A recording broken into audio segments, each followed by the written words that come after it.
You're listening to Civic Media.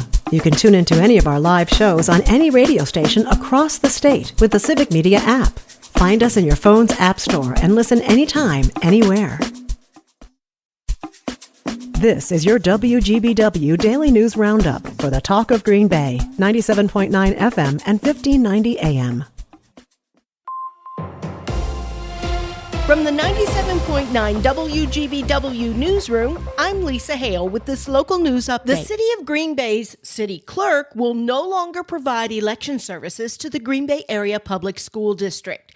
This means that the school district will be responsible for handling its paperwork, verifying signatures, and campaign finance documents. The city will still conduct the elections, which means ballots, polling places, and election results will not change. But the city clerk will no longer verify documentation. The city has handled the school district elections since the early 1980s. The district voted unanimously to accept the change to the policy with no discussion at its August 25th meeting. The change is effective immediately. The next election for the Green Bay Area Public School District Board of Education will be in 2026. The board's executive assistant will act as the clerk to accept election documentation. To combat what some call nuisance deer and reduce the overall deer population, the Howard Village Board voted 8-1 Monday night to approve a deer control plan. The plan increases the hunting areas in the city from 2 to 6. The current locations of the Howard Industrial Park and the Howard Dog Park, and 4 additional locations. Hunters can try for a buck if they harvest 2 does. Field dressing will only be allowed in the industrial and the dog park. The archery deer hunting season begins September 13th.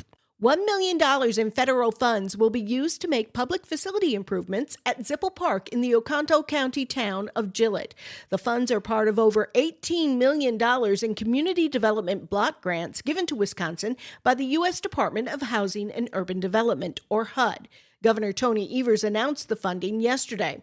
In the meantime, President Donald Trump's proposed 2026 budget eliminates the Community Development Block Grant Program in its entirety. Wisconsin legislators introduced a bill to renew the Knowles-Nelson Stewardship Program for 6 years, allocating $72 million annually.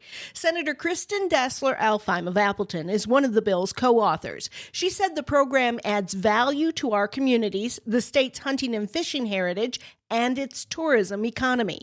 This legislation, introduced by the Democratic legislators, is in contrast to the Republican-backed Knowles-Nelson legislation that renews the funding for 4 years at just over $28 million annually. The Knowles-Nelson Stewardship Program launched with bipartisan support in 1989 to care for Wisconsin's land, waterways, trails, campgrounds, and more. If legislative action is not taken, the program will end June 30th, 2026. Wisconsin child care providers have started getting their new benefits from the state, and they say it's a lifeline. Savannah Tomei-Olson reports. The Child Care Bridge program began this month. It replaced Child Care Counts, the federally funded initiative that started during the pandemic. It gave payments directly to child care providers, but it expired at the end of June. Advocates had said if providers suddenly lost that money they had been getting for years, the industry would be pushed further into crisis. Already, costs are high, wages are low, wait lists are long, and profit margins are slim. On average in Wisconsin, infant daycare costs more than tuition at UW-Madison. In one survey, a quarter of Wisconsin child care providers said without that extra funding from Child Care Counts, they would probably close entirely. Governor Tony Evers and Republicans in the legislature came up with a deal to create this bridge program. Providers have now gotten their first payments. They're getting about 87% of what they did under Child Care Counts. Folks, our workforce and economy can't afford more parents leaving their jobs because they can't afford childcare. In 2025, the year of the kid, ensuring we do what's best for Wisconsin kids and the folks and families who raise them is as important as ever. Evers' office says this month more than 3,000 child care providers got a total of $8.7 million. That means 126,000 kids across Wisconsin are benefiting from that extra money. The program will disperse $110 million to Wisconsin child care providers over the next year. For Civic Media News, I'm Savannah Tomei-Olson.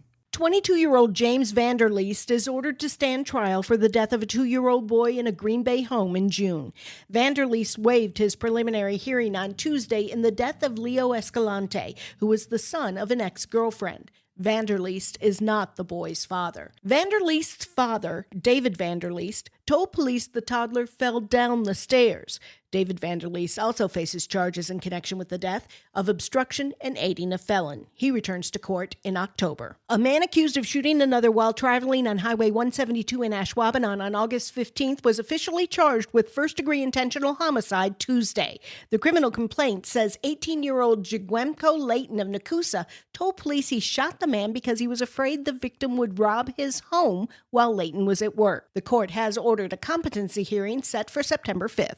In Milwaukee, a federal judge has denied a motion to dismiss the charges against Judge Hannah Dugan. The ruling could be appealed, and that would put off a trial until next year. News at the top and bottom of the hour all day and on demand anytime at WGBW.FM. I'm Lisa Hale for 97.9 WGBW News. The return of The Miz. Hi, I'm Mike Clemens with sports. Baseball tonight. The Brewers host the Diamondbacks for Game 3 of their 4-game series. The Crew with another dramatic win, 9-8. Last night over Arizona. Jacob Mizorowski on the mound from Milwaukee. After a few shaky starts, he was back in form. 5 innings pitched, 10 strikeouts, allowing 3 runs. The Miz asked if he had a little more confidence in his command. I mean, it's the same. I don't think I changed the intent on any game, these last 2 or 3, but it feels good to feel like I'm back. Manager Pat Murphy. Thought Miz threw the ball well. This is a really good offensive team, as you guys have witnessed. You get ahead of them, it doesn't matter. But I thought we showed tremendous poise, resiliency. NFL. The Packers reduced their roster to 53 players. Today, they're adding 16 players to their practice squad. The team also signed long snapper Matt Orzik to a 3-year contract extension worth $4.8 million. With Sports, I'm Mike Clemens. On your entertainment beat, I'm Conrad Krieger. A new Kobe Bryant biopic is in the works at Warner Brothers.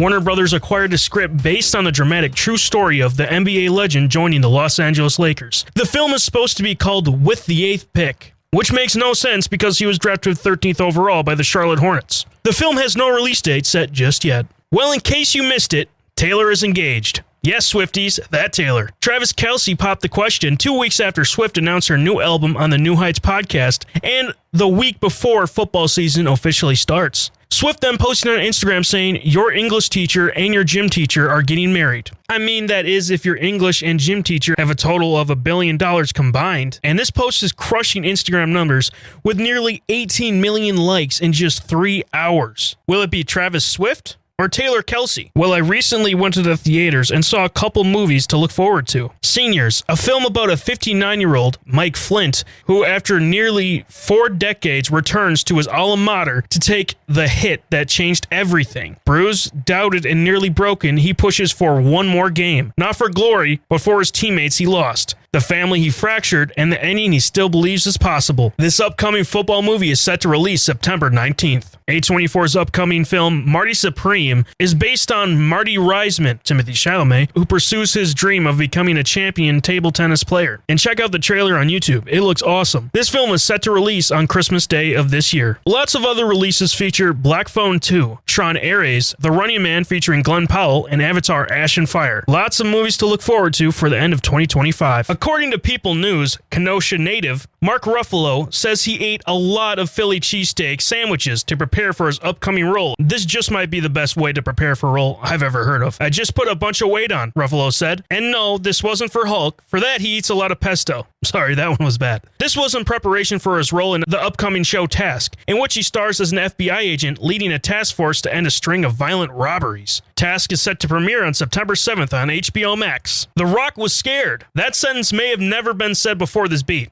According to Puberty, Dwayne "The Rock" Johnson said he was scared to make a serious, raw, and gritty film. Of course, I'm talking about his role as UFC legend Mark Kerr in the upcoming biopic, The Smashing Machine. Johnson said he had to dig into parts of himself he'd never explored before. Without Kevin Hart, this might have been his biggest challenge yet. For more showbiz fun, tune into Nightlight with Pete Schwaba, weeknights from 6 to 8 p.m. on the Civic Media Radio Network.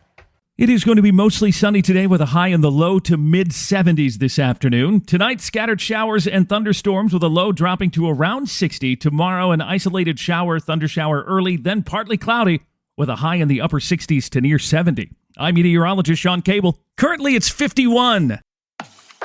That's your WGBW Daily News Roundup from Civic Media. Subscribe to this podcast on Spotify, Apple, or wherever you find your podcasts. Find more news at WGBW.FM.